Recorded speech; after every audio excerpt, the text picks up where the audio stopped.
Le professeur force un élève à résoudre une équation impossible devant toute la classe, convaincu qu'il sera humilié. Avant de commencer, laissez un like et abonnez-vous pour que nous puissions continuer à créer des histoires comme celle-ci. La salle de classe de mathématiques, dans la prestigieuse école lycée Louis-le-Grand à Paris, était plongée dans un silence absolu. Tous les élèves gardaient les yeux baissés, essayant d'éviter le regard du professeur Étienne Gutiérrez, réputé pour son caractère impitoyable et son obsession de l'excellence. Pour lui, l'éducation n'était pas un guide, mais un combat, une lutte de survie intellectuelle.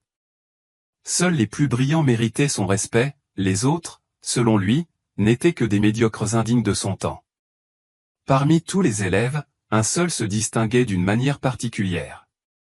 Pas par son intelligence manifeste, ni par sa participation en classe, mais par son indifférence totale. Martin Hérault, un garçon de 16 ans à l'apparence banale, toujours assis au dernier rang, ne levait jamais la main, ne parlait jamais, et s'il n'avait pas rendu ses devoirs, on aurait pu croire qu'il n'existait pas. Contrairement à ses camarades, qui faisaient tout pour gagner les faveurs du professeur ou du moins éviter son mépris, Martin semblait ne pas s'en soucier le moins du monde. Cette attitude faisait de lui une cible idéale. Ce jour-là, le professeur Gutiérrez était particulièrement de mauvaise humeur. Les résultats du dernier examen avaient été décevants. D'une voix tranchante comme une lame, il se mit à interroger les élèves au hasard, exposant les moins préparés et les ridiculisant sans la moindre pitié. Un à un, tous échouaient. La tension montait dans la salle, et le sourire cruel du professeur s'élargissait à chaque erreur. Puis son regard se posa sur Martin. « Voyons, Hérault, dit-il d'un ton sarcastique. On peut compter sur toi, ou tu es juste là pour réchauffer ta chaise. » La classe entière retint son souffle.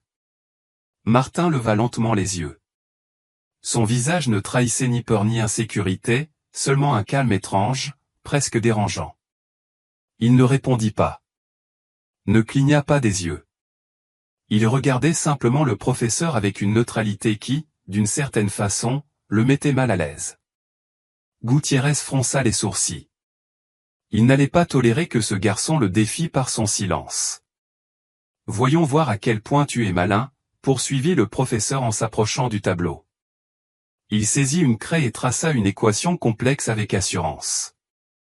Mais ce n'était pas une équation ordinaire. C'était un problème de calcul avancé, que même les meilleurs élèves n'auraient pu résoudre sans aide. Des murmures commencèrent à envahir la salle. Plusieurs élèves se penchèrent pour mieux voir le tableau, certains souriant déjà, anticipant l'humiliation de Martin. « Si tu te crois trop bon pour participer en classe, cela ne devrait pas être trop difficile pour toi, dit Gutiérrez en croisant les bras. Tu as 5 minutes. L'attente fut totale. Martin ne bougea pas. Les secondes s'égrenaient dans un silence absolu. Les élèves échangeaient des regards, chuchotant entre eux. « Tu es à court de mots ?» lança le professeur avec un sourire moqueur. « Ou tu préfères rester muet comme toujours ?» Les rires commencèrent à se répandre dans la salle. Carla et Étienne, deux élèves qui cherchaient toujours à se faire bien voir du professeur, éclatèrent de rire, convaincus que Martin allait échouer. Mais alors, quelque chose d'inattendu se produisit. Avec un calme absolu, Martin se leva de son siège. Les rires cessèrent aussitôt. Personne ne s'attendait à ce qu'il bouge. Sans dire un mot, il marcha jusqu'au tableau, prit la craie avec délicatesse et observa l'équation. Il ne lui fallut que quelques secondes pour l'analyser. Puis il commença à écrire. Ce qui se passa ensuite laissa tout le monde sans voix. Chaque trait était sûr, précis. Il ne doutait pas, ne tremblait pas. Ses mouvements étaient. Il écrivait avec fluidité, comme s'il avait connu la solution depuis le tout début. La vitesse à laquelle il résolvait le problème était impressionnante. Toute la classe s'était penchée vers l'avant, captivée par la scène. Carla avait cessé de sourire. Étienne, qui riait quelques instants plus tôt, restait la bouche entr'ouverte. Même Gutiérrez, qui observait d'abord avec un air moqueur, avait commencé à froncer les sourcils. Il s'approcha du tableau, tentant de suivre chaque étape de Martin. Ce qui devait être une humiliation publique devenait peu à peu quelque chose de tout à fait différent. Et puis, en moins de 3 minutes, Martin déposa la craie sur le bureau et fit un pas en arrière. Le problème était parfaitement résolu. Le silence qui suivit fut assourdissant. Personne ne parlait, personne ne respirait, tous fixaient le tableau, incrédules. Le professeur Gutiérrez s'approcha lentement. Son regard parcourait chaque ligne, à la recherche d'erreurs, d'incohérences, de quoi que ce soit qui prouverait que Martin s'était trompé. Il ne trouva rien. C'était juste. Impossible, murmura-t-il sans s'en rendre compte. La classe entière resta sous le choc. Le silence persistait. L'air était si lourd qu'on aurait dit qu'il devenait impossible de respirer. Chaque élève avait les yeux rivés sur le tableau, essayant de comprendre ce qu'il venait de voir. Martin, ce garçon invisible du fond de la classe, venait de résoudre en quelques minutes un problème que même les élèves les plus brillants n'auraient osé tenter. Le professeur Gutiérrez se tenait toujours là, face au tableau, les yeux fixés sur l'équation. Il examinait chaque chiffre, chaque symbole, comme s'il espérait y découvrir une erreur, n'importe quoi, pour prouver que Martin n'était pas celui qu'il venait de découvrir. Mais il n'y avait pas d'erreur. La solution était irréprochable. Les murmures commencèrent à se faire entendre dans la classe, d'abord quelques chuchotements, puis une vague de voix basses et d'exclamations. Comment il a fait? Mais il ne parle jamais en classe. C'est pas possible. Carla et Étienne, qui quelques instants plus tôt attendaient avec impatience l'humiliation de Martin, étaient désormais complètement sous le choc. Carla avait les mains sur la bouche. Étienne regardait sans comprendre. Mais le plus impressionnant, c'était Martin.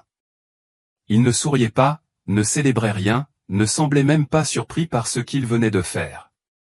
Il recula simplement, puis retourna à sa place avec son calme habituel, comme si cela n'avait aucune importance. C'est alors que, contre toute attente, quelqu'un commença à applaudir. Un élève au fond de la classe rompit le silence par quelques battements de mains. Puis un autre l'imita, et soudain toute la classe s'était levée et applaudissait Martin, comme s'il venait de remporter un championnat. Mais lui ne réagit pas. Il ne sourit pas, ne remercia personne. Il regardait simplement droit devant lui, indifférent. Le professeur Gutiérrez sentit un frisson lui parcourir l'échine. Cela ne pouvait pas être réel. Son autorité, son contrôle absolu sur la classe venait d'être anéanti en quelques minutes. Il inspira profondément, essayant de reprendre ses esprits. Il ne pouvait pas laisser les choses se terminer ainsi. Silence. Sa voix résonna avec force, faisant taire immédiatement les applaudissements. Les élèves reprirent leur place, bien que leur regard restasse fixé sur Martin. Gutiérrez ferma les yeux un instant, cherchant à retrouver son calme. Puis, d'une voix plus ferme encore, il dit : « C'est facile de mémoriser une solution. Ce qui est difficile, c'est de démontrer qu'on comprend ce qu'on fait. » Les regards se tournèrent vers lui.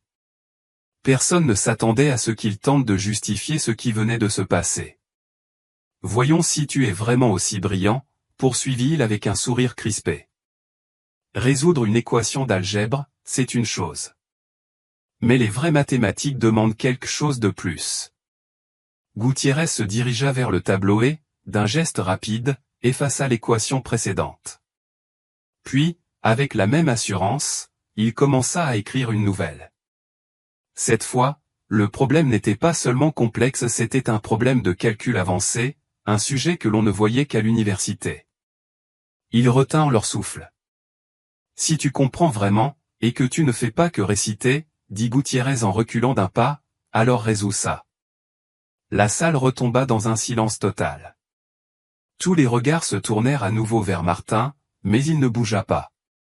Il observait simplement l'équation, avec le même calme habituel. Gutiérrez croisa les bras, convaincu que, cette fois, Martin allait se retrouver piégé. Mais alors, quelque chose se produisit. Pour la première fois depuis le début du cours, Martin sourit.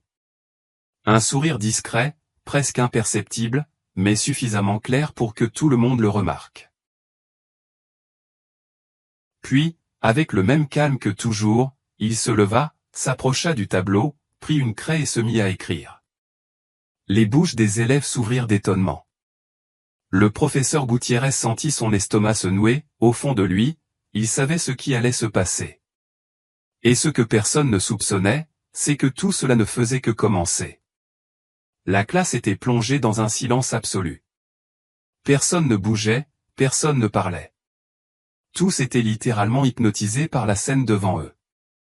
Martin se tenait debout face au tableau, la craie entre les doigts, les yeux fixés sur l'équation que le professeur Gutiérrez avait inscrite. C'était un problème de calcul avancé, un niveau que même les élèves les plus assidus de la classe n'avaient encore jamais atteint. Gutiérrez espérait qu'enfin, Martin hésite, trébuche, commette une erreur. Mais au lieu de cela, le garçon inclina légèrement la tête, comme s'il analysait le problème sous tous ses angles, puis il se mit à écrire. Le seul bruit audible dans toute la pièce était celui de la craie raclant le tableau. Mais ce qui surprenait le plus, c'était la vitesse à laquelle Martin résolvait l'exercice. Il n'hésitait pas, ne faisait aucune pause, ne corrigeait rien. Chaque chiffre, chaque symbole, chaque étape était parfait, dès le départ. Les élèves le regardaient, les yeux écarquillés. Certains sortirent leur téléphone, non pas pour filmer, mais pour essayer de suivre les calculs, de comprendre ce qu'il faisait. Ça n'a aucun sens, murmura Carla sans pouvoir détacher les yeux du tableau. Il est en train de résoudre un truc que même les terminales ne sauraient faire, ajouta Étienne à voix basse. Gutiérrez sentit un frisson lui parcourir l'échine. C'était impossible, et pourtant, c'était bien réel. Et puis, en moins de 4 minutes, Martin reposa la craie sur le bureau et se tourna vers la classe. C'est terminé. La salle resta figée, sous le choc. Le professeur Gutiérrez cligna des yeux, incapable d'y croire. Il se précipita vers le tableau et commença à vérifier la solution ligne par ligne. Il chercha des erreurs, des incohérences, le moindre signe que Martin aurait pu se tromper. Mais il ne trouva rien. La réponse était correcte. De nouveau, le silence dans la salle devint insoutenable. Gutiérrez se sentit petit, insignifiant. Son autorité, sa réputation de professeur le plus exigeant de l'établissement, tout s'était effondré en quelques minutes. Pour la première fois de sa carrière, il ne savait pas quoi dire. Les élèves se regardaient, stupéfaits. Puis, soudain, quelqu'un se mit à applaudir. D'abord un seul, puis un autre, et en quelques secondes, toute la classe était debout, ovationnant Martin comme s'il venait d'accomplir quelque chose d'historique. Mais comme auparavant, Martin ne montra aucune émotion. Il ne sourit pas, ne remercia personne, ne réagit pas. Il retourna simplement à sa place et s'assit avec la même tranquillité qu'au début. Gutiérrez resta figé devant le tableau. Quelque chose en lui disait que ce qui venait de se produire n'était que le commencement de quelque chose de bien plus grand. Et qu'il ne faudrait pas longtemps avant que le monde entier sache qui était Martin Hérault. La salle bourdonnait de chuchotements et de murmures. Personne ne parvenait à croire ce qu'il venait de se passer. Les élèves se regardaient les uns les autres comme pour s'assurer que tout cela était bien réel. Mais le plus bouleversé, c'était le professeur Gutiérrez. Cet homme qui inspirait toujours le respect, qui ne doutait jamais, se tenait là, devant le tableau, le regard perdu. Il revérifia l'équation encore et encore, cherchant désespérément une erreur. Il n'y en avait pas. Le problème avait été résolu avec une précision chirurgicale. Ce n'est pas possible, murmura-t-il pour lui-même. Pendant ce temps, Martin était assis à sa place, aussi calme qu'à l'accoutumée. Il ne semblait ni surpris, ni même intéressé par la réaction de ses camarades. Pour lui, cela n'avait rien eu d'extraordinaire. Alors, un élève brisa le silence. « Martin, comment as-tu fait ça ?» Tous se tournèrent vers lui. Carla, les yeux encore écarquillés de surprise, se pencha en avant. « Nous n'avons jamais vu ce genre d'équation en cours, dit-elle à voix basse. Où as-tu appris à les résoudre ? Martin leva les yeux et observa ses camarades un instant. son expression restait impassible. Mais dans son regard brillait quelque chose, une lueur que personne ne pouvait comprendre. Et alors, il répondit simplement. Ce n'était pas difficile. Ces 3 mots firent retenir leur souffle à toute la classe.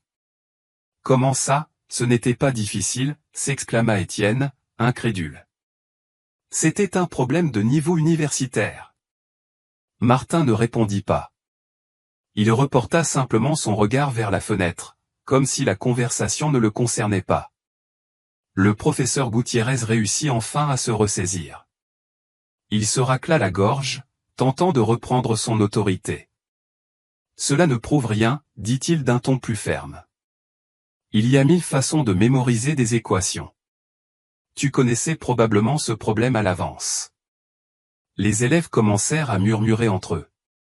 Oui, peut-être, dit Étienne, bien que sa voix trahissait plus le doute que la conviction. Mais d'où aurait-il pu l'apprendre, demanda Carla, un sourcil levé. Même nous, on n'a jamais vu ça dans les manuels. Gutiérrez profita de la confusion.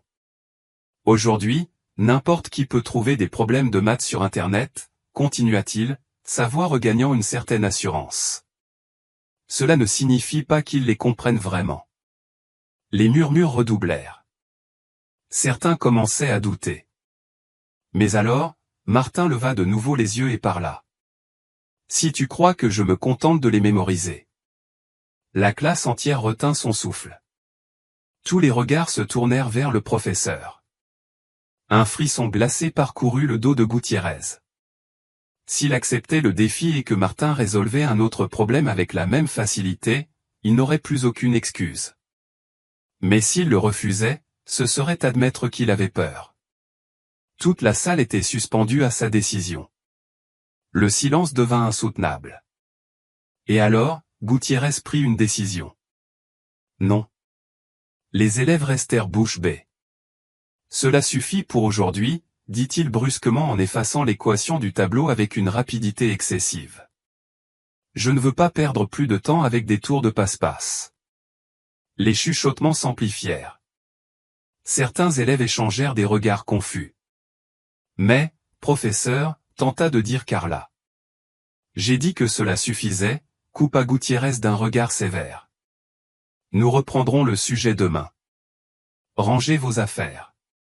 L'ambiance dans la classe changea du tout au tout. L'excitation fit place à la tension. Certains étaient encore impressionnés par Martin, d'autres, comme Étienne, voulaient simplement oublier ce qu'ils venaient de voir. Mais Martin ne dit rien. Il ne protesta pas, n'insista pas. Il rangea simplement ses affaires, calmement, comme si rien ne s'était passé. La sonnerie annonça la fin du cours. Un à un, les élèves quittèrent la salle, encore en train de murmurer. Mais Gutiérrez resta à son bureau, le visage tendu, les poings serrés. Il savait que ce qui s'était passé aujourd'hui ne resterait pas entre ses murs. Quelqu'un en parlerait. Les rumeurs allaient se répandre. Et le pire, c'est qu'il ne pouvait pas s'empêcher de penser à Martin. Qui était vraiment ce garçon? Comment pouvait-il comprendre des équations avancées avec autant de facilité? Et surtout, pourquoi n'avait-il jamais montré son talent auparavant? Ce que Gutiérrez ne savait pas encore, c'est que les réponses n'allaient pas tarder. Parce que ce que personne n'imaginait, c'est qu'en l'espace de quelques heures, le monde entier allait apprendre ce qui s'était passé dans cette salle. Et alors, plus rien ne serait jamais comme avant. Quand Martin sortit de la classe, il sentit que quelque chose avait changé. Pour la première fois depuis des années, tous les regards étaient braqués sur lui. Les couloirs de l'école bourdonnaient de murmures et de chuchotements. Les élèves parlaient entre eux, certains avec excitation, d'autres avec incrédulité. Tu as entendu ce qui s'est passé en maths? Il paraît que Martin a résolu une équation impossible. Le professeur Gutiérrez n'a rien pu dire. Tu crois qu'il est un génie? Martin marchait avec le même calme que d'habitude, ignorant les commentaires autour de lui. Mais malgré son apparente indifférence, il savait que tout avait changé. Jusqu'à ce jour, il avait réussi à garder un profil bas et discret, sans se faire remarquer. Mais maintenant, son secret avait été dévoilé. Et il savait que ce n'était que le début. Quelques heures plus tard, ailleurs dans la ville, le professeur Gutiérrez n'arrivait toujours pas à chasser Martin de ses pensées. Ce qui s'était passé assis à son bureau, les sourcils froncés, il revoyait encore et encore ce qui s'était passé en classe. Il n'arrivait pas à l'expliquer, il ne voulait pas l'accepter. Il alluma son ordinateur et se connecta au système de l'école. Il chercha le dossier de Martin Hérault. Nom, Martin Hérault, âge, 16 ans, note, moyenne, pas de participation en classe, antécédents scolaires, aucun accomplissement notable. Rien ne semblait anormal. Mais alors, Gutiérrez remarqua quelque chose d'étrange, le dossier de Martin avait une section bloquée. Il fronça les sourcils. En 22 ans de carrière, il n'avait jamais vu un dossier avec un accès restreint de cette manière. Que cachait-il? Poussé par la curiosité, il prit son téléphone et commença à chercher des informations sur Internet. Il chercha son nom, rien de pertinent. Il chercha ses antécédents scolaires, rien d'extraordinaire. Mais après quelques minutes de recherche, il trouva quelque chose. Son cœur se mit à battre plus vite, les pièces du puzzle commençaient à s'assembler. Martin Hérault n'était pas un étudiant ordinaire. Il y a quelques années, on l'avait considéré comme un enfant prodige. À peine âgé de 8 ans, un professeur universitaire avait découvert son incroyable aptitude aux mathématiques. Il résolvait des problèmes complexes avec une facilité qui défiait toute logique. À 9 ans, il participa à un concours national de mathématiques et le gagna avec une avance impressionnante sur les autres candidats. À 10 ans, des universités internationales avaient tenté de le recruter pour des programmes avancés pour surdoués. Mais un jour, du jour au lendemain, il disparut des radars. Plus de concours, plus d'interviews, plus de mentions nulle part. C'était comme si quelqu'un avait décidé d'effacer son existence du monde académique. Le professeur Gutiérrez s'inclina en arrière dans sa chaise, stupéfait. Martin n'était pas un étudiant ordinaire, c'était un génie. Mais pourquoi personne ne le savait? Pourquoi avait-il cessé de participer? Pourquoi cachait-il son talent? Pendant ce temps, dans sa chambre, Martin tenait une vieille photographie dans ses mains. Sur l'image, il souriait devant un tableau rempli d'équations. Il tenait un trophée. C'était à l'époque où il croyait encore que son talent était une chose positive, mais cette époque était révolue. Car bien que son aptitude l'ait fait se démarquer, elle l'avait aussi fait souffrir. Depuis son enfance, les adultes l'avaient traité comme une expérience. Ils le promenaient de ci, de là, lui faisaient résoudre des problèmes devant des caméras, des scientifiques, des professeurs. Il n'a jamais été un enfant comme les autres. Les autres enfants ne voulaient pas être ses amis. Il était différent, trop différent. Et puis un jour, tout changea. Lorsqu'il eut 11 ans, sa mère prit une décision radicale.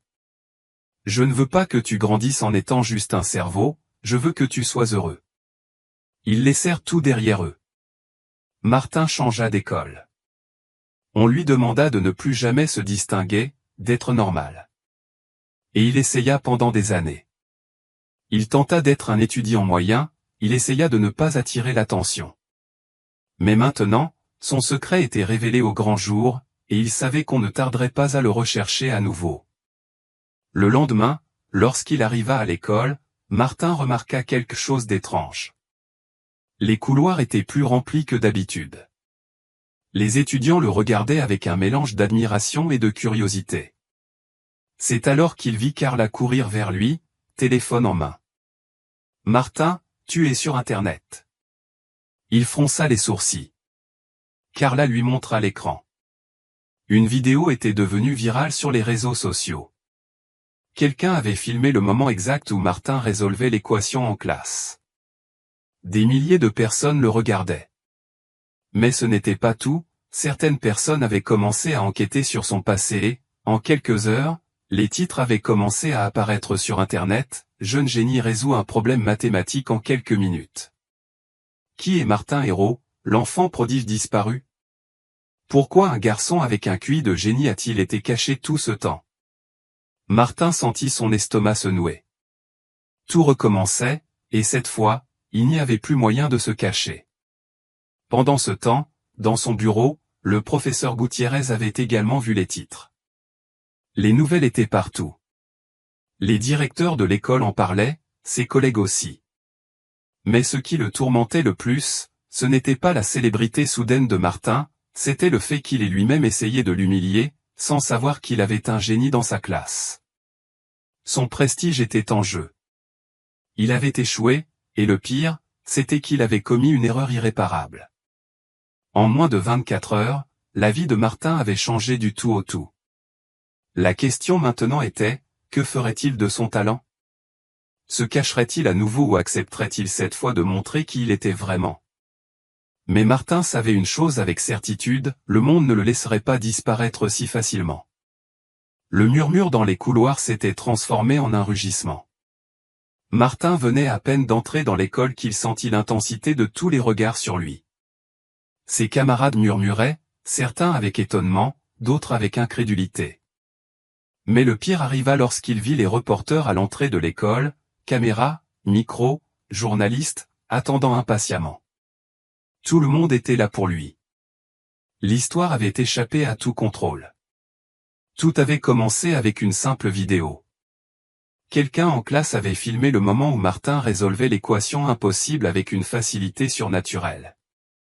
La vidéo avait été publiée sur les réseaux sociaux sans grandes attentes, mais en quelques heures, elle était devenue virale. D'abord dans les groupes d'étudiants, puis dans les communautés de mathématiciens et de scientifiques, et enfin sur toute la toile. Les commentaires explosaient, « Ce garçon est un génie. Comment est-ce possible d'avoir ce niveau de résolution, c'est du niveau d'un mathématicien professionnel. Qui est-ce? Pourquoi n'avons-nous jamais entendu parler de lui? Si ce professeur a essayé de l'humilier, il doit maintenant supplier pour que le sol l'engloutisse. » La vidéo avait été partagée par des influenceurs, des journalistes et des académiciens. Certains disaient que Martin pourrait être le nouveau Einstein, d'autres suggéraient que les universités devraient lui offrir une bourse immédiatement.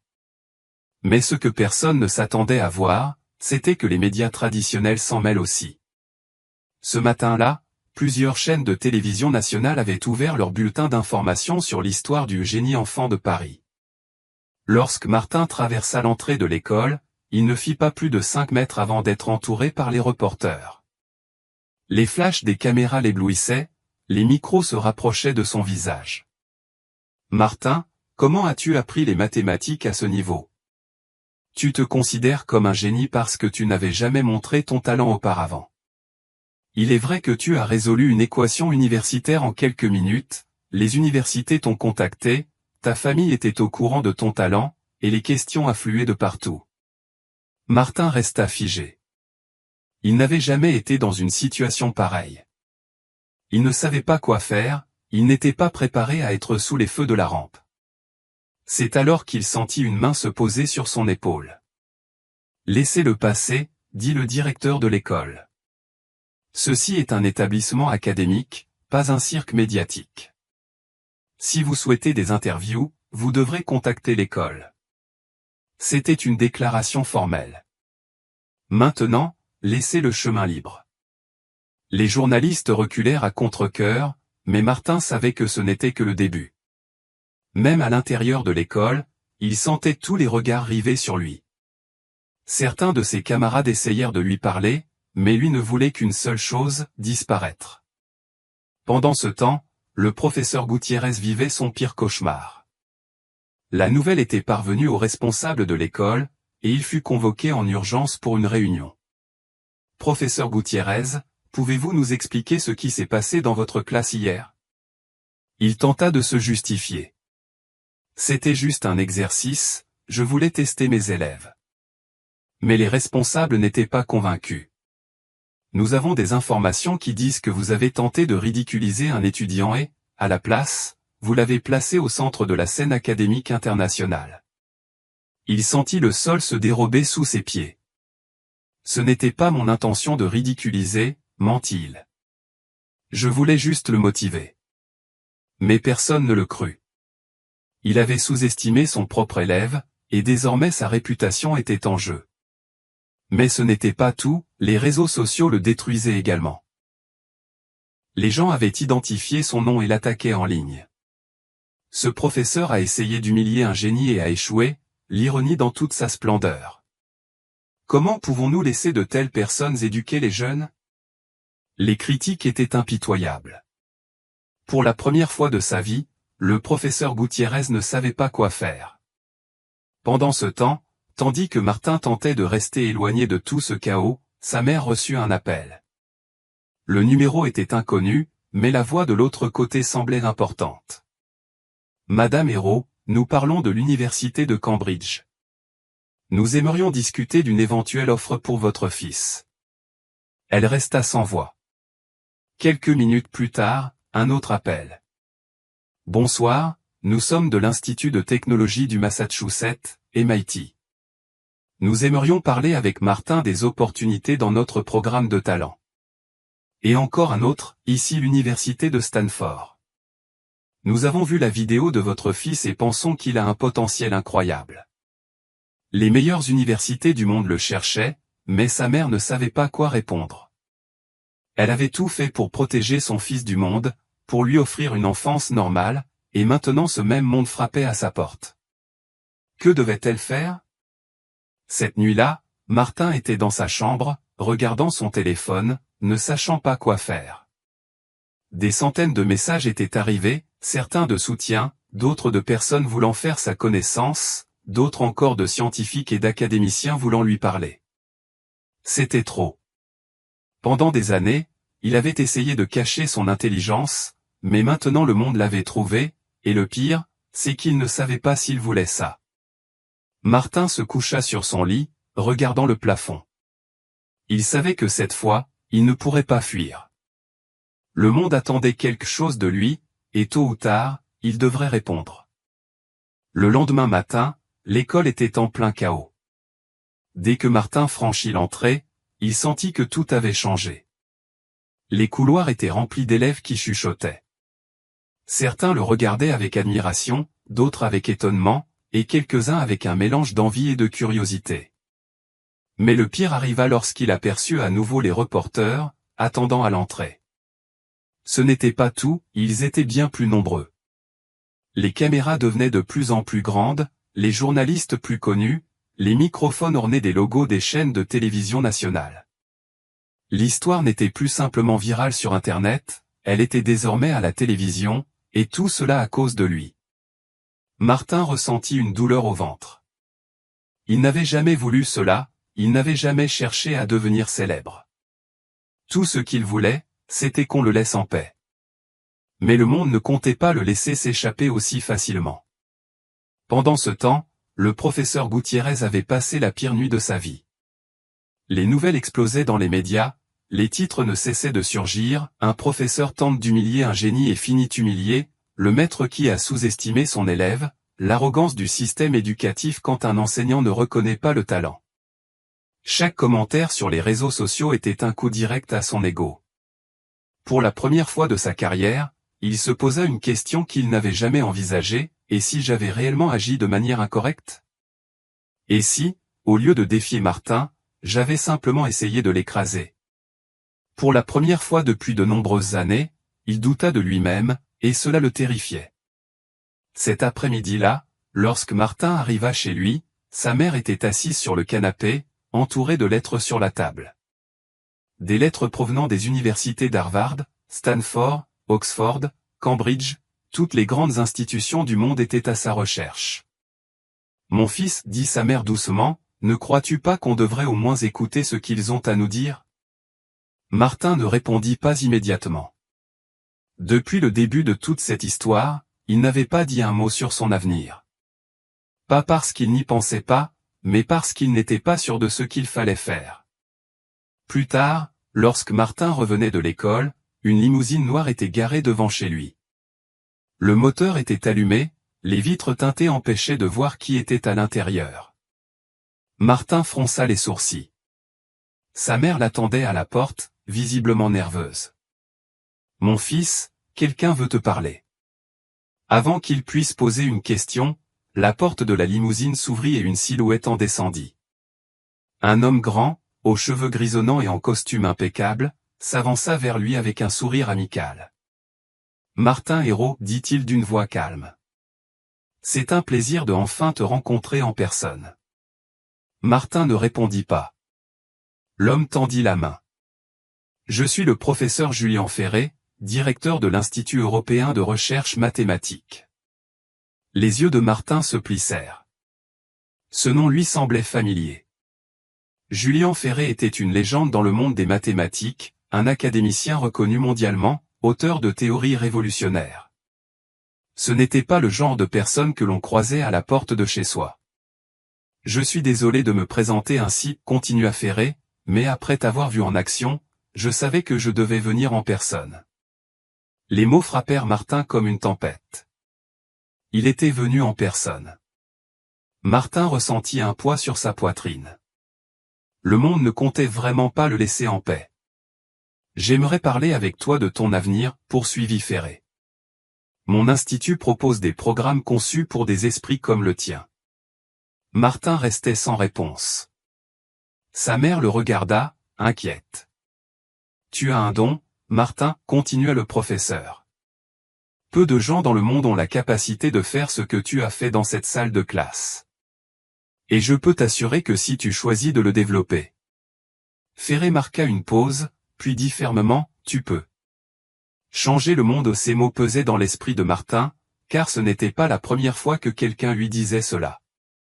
Quand il était enfant, les adultes lui disaient la même chose, « Tu as un don, tu ne peux pas le gâcher. » Mais que signifiait réellement cela? Était-ce son devoir de faire quelque chose de son intelligence, ou avait-il le droit de l'ignorer et de vivre sa vie comme il l'entendait? Voilà la vraie question. Ce soir-là, Martin se ferma dans sa chambre et regarda toutes les lettres des universités, Cambridge, Harvard, Stanford. Des lettres qui, pour n'importe quel autre étudiant, seraient un rêve devenu réalité, mais pour lui, elles étaient un rappel que sa vie ne serait plus jamais la même. Il s'affaissa sur son lit et ferma les yeux. Pendant des années, il avait essayé de se cacher. Il avait essayé d'être normal, de passer inaperçu. Mais maintenant, tout avait changé. Et pour la première fois depuis longtemps, Martin ressentit de la peur, car il savait que peu importe ce qu'il déciderait, le monde ne le laisserait jamais redevenir invisible. Martin passa des jours entiers plongé dans l'indécision. Chaque soir, il regardait les lettres des universités, la carte de l'Institut européen de recherche mathématique, les emails des universitaires qui voulaient le rencontrer. Mais malgré tous ses efforts pour prendre une décision, il se sentait toujours piégé, car au fond de lui, il ne savait pas s'il voulait cela. Il ne savait pas s'il désirait vraiment une vie où sa valeur ne serait mesurée que par son intelligence. Était-il destiné à devenir un génie mondialement reconnu, ou avait-il le droit de choisir un chemin différent? La réponse n'était pas simple, car le monde ne le voyait pas comme Martin Hérault, mais comme le génie, et cela l'effrayait. Un après-midi, alors que Martin était dans sa chambre, sa mère frappa à la porte. « Puis-je entrer » demanda-t-elle. Il acquiesça en silence. Sa mère entra et s'assit à côté de lui sur le lit, le regardant comme si elle essayait de lire dans ses pensées. « Tu as été bien silencieux ces derniers jours, dit-elle. Martin détourna le regard. « Je ne sais pas quoi faire. » Sa mère soupira et lui caressa les cheveux comme quand il était petit. « Mon fils, je veux juste que tu sois heureux. » Martin ferma les yeux. C'était la même phrase qu'elle lui avait dite lorsqu'elle avait décidé de le retirer du monde académique des années plus tôt. Mais cette fois, il avait des doutes. « Et si je gâchais cette opportunité » murmura-t-il. Sa mère sourit tendrement. « Qui dit que le succès doit seulement signifier être un génie reconnu ?» Martin fronça les sourcils et la regarda, perdu. « Tu es brillant, Martin, personne ne peut le nier. Mais tu n'as rien à prouver à personne, si tu ne le veux pas. Tu es plus qu'un numéro ou une équation. » Ces mots le frappèrent avec force, car dans toute cette folie, personne ne lui avait jamais dit cela. Tout le monde attendait quelque chose de lui, tout le monde voulait qu'il fasse quelque chose de son talent, mais sa mère ne voulait que cela, qu'il soit lui-même. Et pour la première fois, Martin comprit la vérité. Il avait le dernier mot. Le matin suivant, Martin prit toutes les lettres, courriels et offres, les rangea dans une boîte. Il ne les déchira pas, ne les jeta pas, il les mit simplement de côté, car bien qu'il n'ait pas rejeté son intelligence, il n'allait pas la laisser le définir. Il n'allait pas laisser le monde l'orienter vers une vie qu'il n'était pas sûr de vouloir. Il allait vivre à sa manière. Le matin où Martin arriva à l'école, il croisa le professeur Gutiérrez dans le couloir. Pendant un instant, ils se regardèrent sans rien dire, jusqu'à ce que le professeur parle enfin. « Je suppose que tu as pris une décision, dit-il. » Martin acquiesça. « Oui. » Le professeur le regarda avec curiosité. « Que vas-tu faire ?» Martin sourit légèrement. « Je vais continuer à être moi. » Gutiérrez cligna des yeux, surpris par la réponse. Pendant un moment, il sembla vouloir dire quelque chose de plus, mais finalement, il se contenta de sourire avec résignation. Bonne réponse. Et pour la première fois depuis qu'ils se connaissaient, le professeur lui serra la main, cette fois non pas avec moquerie ni arrogance, mais avec respect.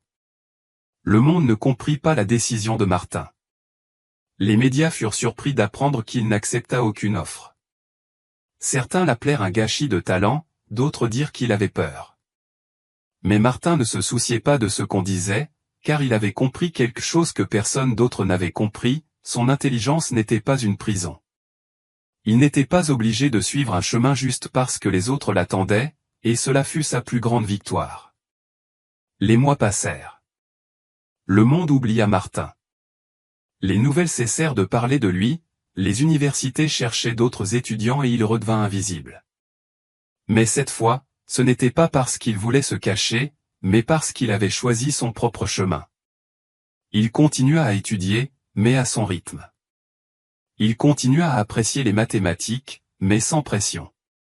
Et pour la première fois depuis longtemps, il fut heureux, car au final, être un génie ne signifie rien si l'on ne peut pas être soi-même. Et cela fut la plus grande leçon de toutes.